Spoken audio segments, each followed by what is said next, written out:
Assalamualaikum warahmatullahi wabarakatuh. Innal hamdalillah nahmaduhu wa nasta'inu wa nastaghfiruh wa na'udzu billahi min syururi anfusina wa min sayyiati a'malina may yahdihillahu fala mudhillalah wa may yudlil fala hadiyalah.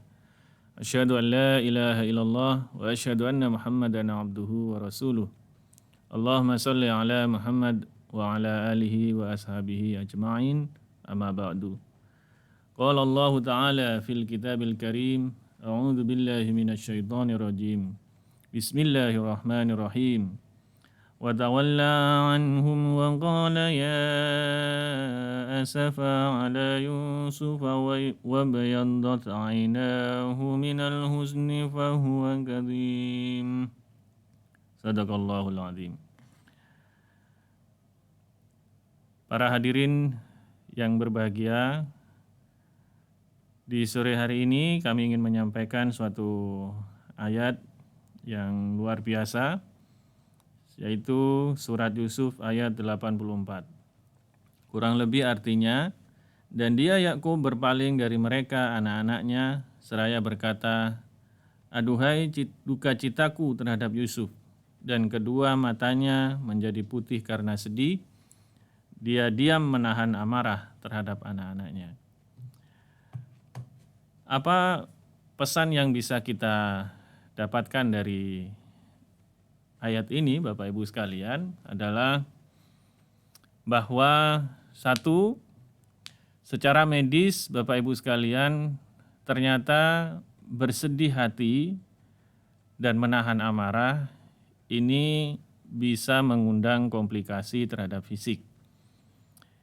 Yang disebutkan di ayat tersebut sudah jelas bahwa Nabi Yakub itu memendam amarah terhadap putranya dan dia sangat bersedih karena kehilangan Nabi Yusuf.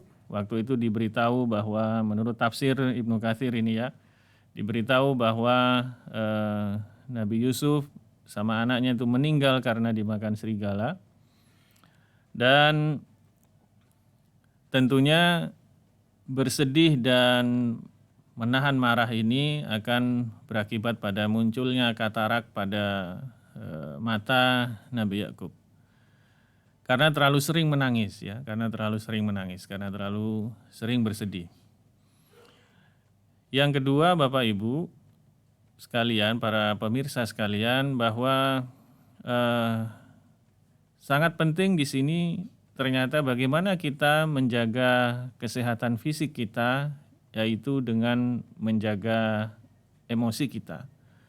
Bagaimana kita bisa meregulasi emosi kita supaya bisa menjadi pribadi yang terus bisa gembira, bisa bahagia, dan tidak mudah bersedih serta apalagi marah.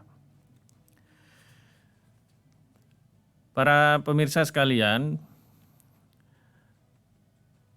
ada suatu hal yang menarik bisa kita kaji di sini, bahwa terutama dalam hubungannya dengan ibadah puasa kita pada bulan Ramadan di tahun 2022 ini ya. Yang ini adalah tahun ketiga dan kita berharap ini adalah tahun terakhir dari terjadinya pandemi COVID-19. Bahwasanya bagaimana kita bisa menjaga ketahanan diri, bagaimana kita bisa meningkatkan imunitas diri, tentunya ini menjadi suatu hal yang sangat penting bagaimana kita ini bisa meregulasi emosi kita. Karena apa? Dari ayat yang tadi saya sebutkan, yang itu kita kaji dari bagaimana tafsir Ibnu Katsir menyampaikan bahwa sebenarnya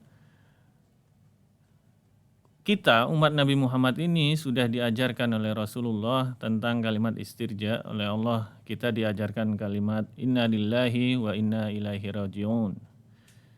Sesungguhnya semua itu berasal dari Allah dan kita akan kembali kepadanya. Ini ketika kita mengucapkan kalimat istirja ini saat menghadapi musibah, maka sebenarnya ada suatu keyakinan dalam diri kita bahwa setiap musibah yang terjadi, setiap urusan yang kita hadapi, itu semuanya adalah berasal dari Allah Subhanahu wa Ta'ala. Dan semua hal yang terjadi ini akan kita kembalikan kepada Allah, bagaimana kemudian solusi dan juga bagaimana jawaban ke depannya. Nah, karena itu sebenarnya kalau kita memahami kalimat istirja ini, tentunya Bapak Ibu, kita ini akan bisa menjadi pribadi yang lebih tenang. Dan inilah kenapa kita diajarkan kalimat istirja tersebut. Sehingga saat menghadapi situasi yang sulit, saat kemudian ada konflik yang terjadi, maka kita tidak perlu kemudian meresponnya dengan suatu hal yang sama gitu ya. Meresponnya dengan merespon amarah dengan amarah juga, merespon suatu peristiwa yang tidak kita inginkan, suatu hal yang mengecewakan, suatu hal yang menyedihkan, itu membuat kita menderita sampai berhari-hari. Nah, saya pikir dengan ibadah puasa yang kita lakukan sebulan penuh ini tentunya tidak cukup hanya dengan menahan lapar dan dahaga saja ya. Tetapi kita juga perlu bagaimana kemudian meningkatkan keyakinan kita kepada Allah Subhanahu wa taala. Dan tentunya pesan bahwa agar kita menjadi orang-orang yang bertakwa dengan berpuasa ini adalah pesan yang sangat mendalam bahwa tidak ada hal lain yang seharusnya kita pelajari dengan berpuasa ini selain bagaimana kita meningkatkan keyakinan kita kepada Allah Subhanahu wa taala dalam menghadapi semua situasi dan kesulitan yang kita hadapi. Dengan demikian maka akan melahirkan suatu ketenangan. Jadi Bapak Ibu, rekan-rekan semuanya, kita tidak akan muncul menjadi orang yang ketika kita selama pandemi ini tentunya ada banyak sekali korban, termasuk misalnya ibu saya sendiri, ya ini akan bisa kita hadapi dengan ketenangan Pak insya Allah. Dan tanpa kemudian sedih iya, tetapi ini tidak akan berlangsung terlalu lama. Dan juga tidak ada yang kemudian amarah yang bisa kita simpan dalam hati kita gitu ya. Bisa kita maafkan, bisa kita selesaikan. Dan demikian adalah kunci bagaimana kita ini bisa bahagia. Demikian Bapak Ibu sekalian, sebagai kajian di sore hari ini kami menyampaikan selamat berbuka puasa. Wabillahi taufiq wal hidayah. Assalamualaikum warahmatullahi wabarakatuh.